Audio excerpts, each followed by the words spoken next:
Hi everyone, how are you all doing? Welcome back to another episode of Relationship Talks with Adeze and Dana. I hope you guys have been doing great. I want to take this opportunity to deeply apologize to you all for not being able to publish a video last week. I really did try my best to put up a video last week, but it just wasn't possible. I really did try my best, but I just want to really apologize.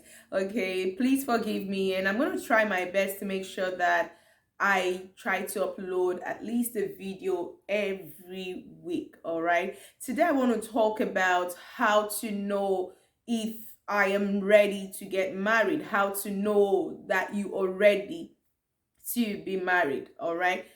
First and foremost, marriage is a beautiful thing, and it's not just something that you just wake up and just decide to walk to the altar with somebody you are in love with simply just because you're in love with that person. You don't just marry someone based off on feelings. Okay, whilst feelings are good, whilst feelings are uh, part of the things that are necessary for you to have towards a person, they are not the basis for deciding to make a lifelong commitment.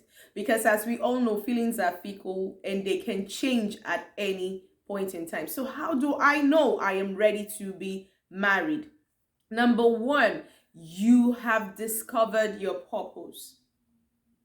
The number one way to know you are ready to get married is the fact that you have discovered your purpose. If you have not discovered your whys, if you do not know why you're on earth, if you do not know where you want to be 5 years from now, 10 years from now, if you don't even have an idea of what you want to do with your life, you really do not have a business thinking about marriage. Why? Because if you go into marriage without discovering your purpose and you marry someone who already knows where they are going to, there are two possibilities in such a relationship. One possibility is that you help this person who has found their own purpose. You will help them do what? You will help them fulfill their own purpose. And at some point in time, you will start to feel like you are the one doing everything for this person, whilst, this person is not doing so much for you. The reason for that is simply because this is somebody who already knows, okay, this is where my life is headed at, and I want you to come on board and be a partner. Okay, if you do not know your purpose, then you will be serving someone else who knows his or her own purpose. Now, it can happen that at some point in the marriage, you then finally discover your own purpose. You then finally discover, okay, this is the reason why I am on earth. This is what I want to do with my life. And then you realize that your purpose, what you have discovered about yourself or what you want to do, is beginning to clash with that of your spouse. Now, when your purpose is not in alignment with that of your spouse, then conflict will arise. And a lot of times, it is not easy for someone who never knew what your own purpose was. It's going to be very difficult for them, okay, to start to compromise their own purpose, because they already knew their purpose. They communicated it to you, but you perhaps at that time didn't even know, your own purpose. You were just marrying them. Okay, I'm ready to be there for you, I love you, blah blah blah. You were just marrying based off on feelings, or based off on, oh, I want to have kids, and based off on, oh, I don't want to be lonely, and all of that. You didn't even have a purpose. Then all of a sudden you discover your own purpose. Now you're beginning to clash with the purpose of your partner. Conflict will arise. At the end of the day, one person will, if both of you cannot come to a compromise, one person will have to forfeit their purpose or forfeit the marriage. So how you know you are ready to be married? Number one, you have discovered your purpose. You have discovered why you're on earth. You have discovered what you are here for. You have discovered what you want to do with your life. You are already you might not even be in your purpose already, but you already have an idea of what you want to do, and you already have your laid out plans, okay, of what you want to do. Now, what does this help you do? When you discover your purpose, you're able to attract somebody who aligns with your purpose. Now, when you are trying to settle down with someone and you are trusting God for a life partner, you already know the kind of person you want in your life. You're already talking to God about the kind of person you want, someone who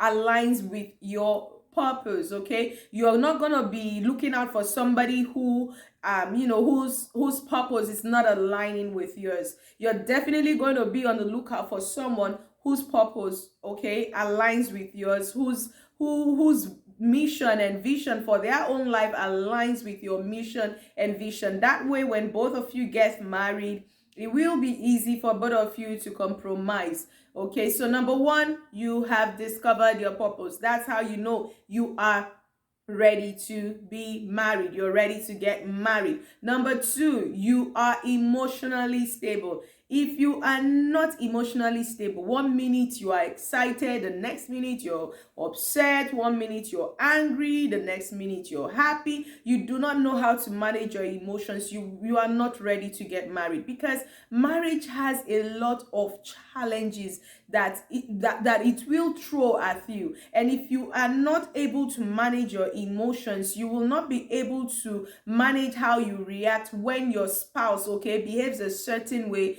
in that marriage. And we all know that we come from different backgrounds, different cultures, different places. All right, we've had different experiences that have molded us into the individuals that we are right now.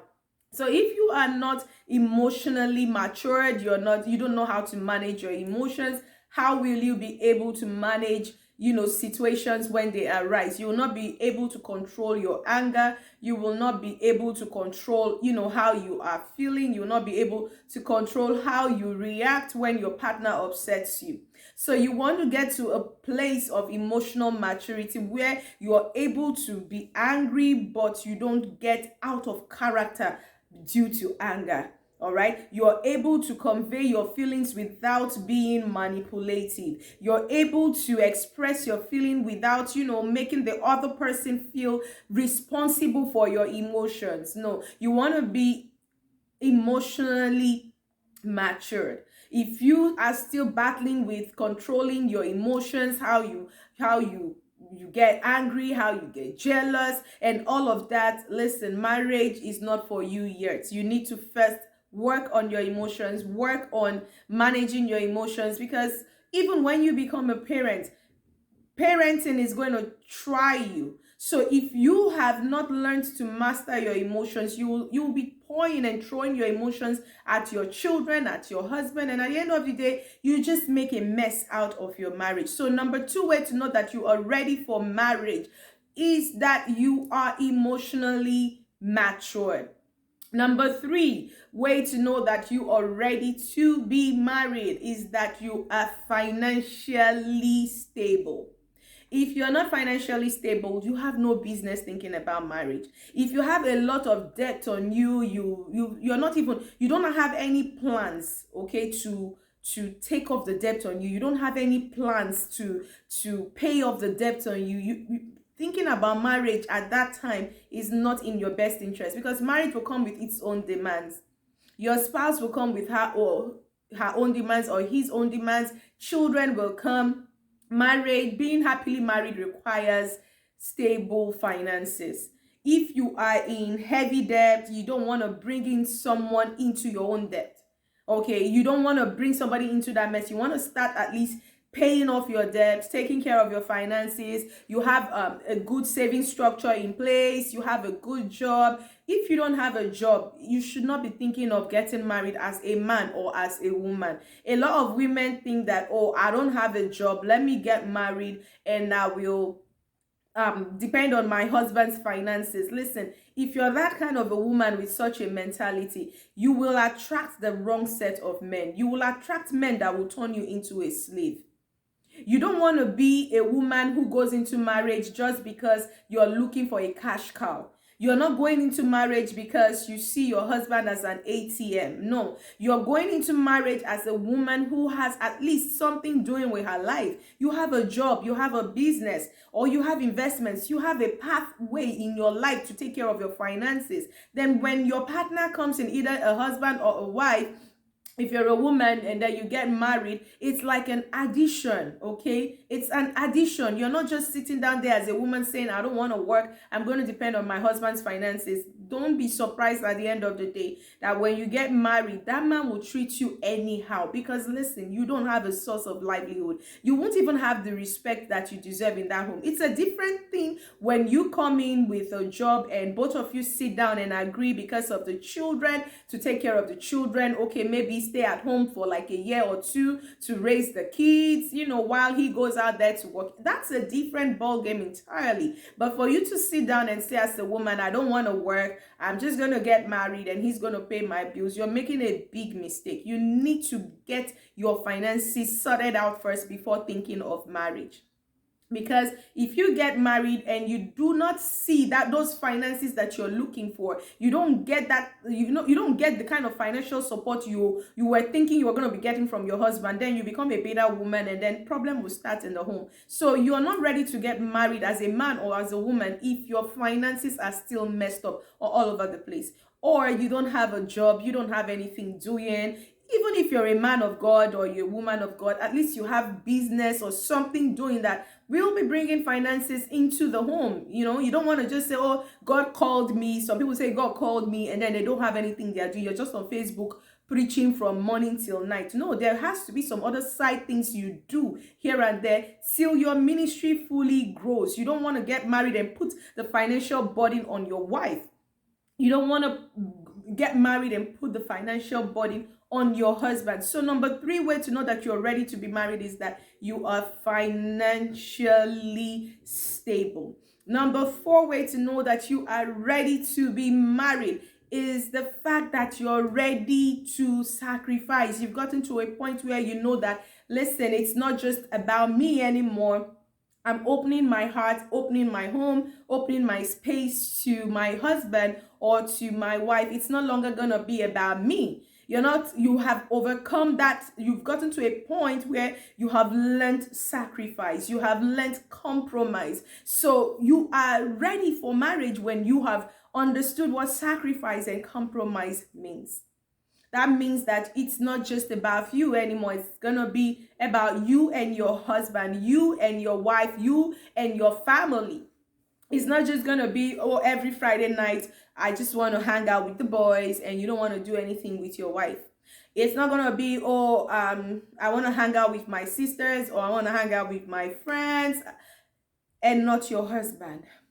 You have to get to that point where you know that you are ready to compromise, you're ready to sacrifice, then you know that you are ready to bring somebody into your life. You are ready for marriage. Number 5, the 5th way you know that you are ready for marriage is the fact that you have learned to forgive and not take things to heart.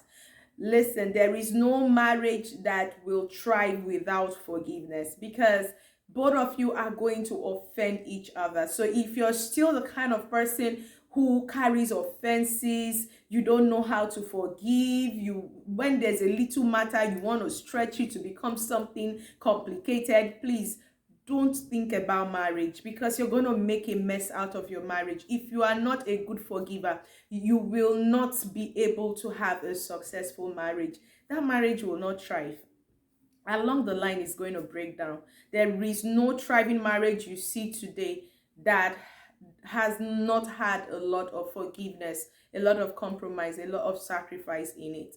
So these are the 5 ways that I'm just sharing today. There are lots of ways to know that you are ready to be married. And the last but not the least, which is the most important, is that you are spiritually matured to hold a home. As a husband, if you are not spiritually matured to head over your household, you need to get yourself to the point where you have developed yourself spiritually, because you're going to be the head and the covering of that home. And how are you going to cover a home if you are not spiritually sound? If you are not a prayerful Christian, if you don't love God, how are you going to teach your children to love God? You have to be spiritually sound. You have to be spiritually matured. You have to be genuinely born again. You have to be a prayerful Christian. In your marriage, you will need a lot of prayers, because the devil does not love marriages. He wants to fight it. He fights it all the time, because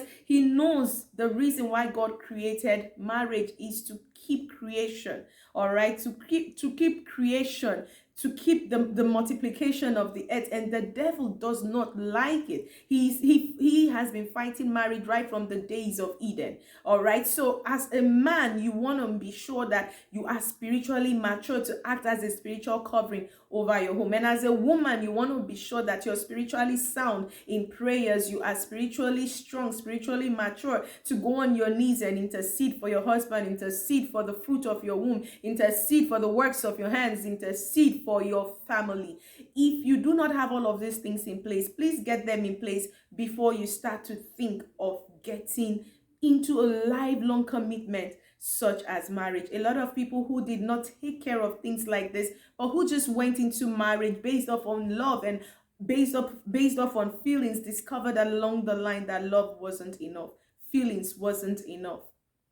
I hope that you have been blessed by today's topic, and I hope that you found this useful. If you did, please do not hesitate to click the share button and share this video. Do not forget to subscribe to my YouTube channel. Special shout out to all of you who have been subscribing. God bless you all. To those of you liking, sharing, God bless you all. Please, let's keep sharing these messages. You never know whose marriage you'll be saving. You never know which family you will be saving. Till I see you all on the next episode of Relationship Talks with Adeze Adana, remember to prepare for the marriage you are praying for. God bless you all. Bye.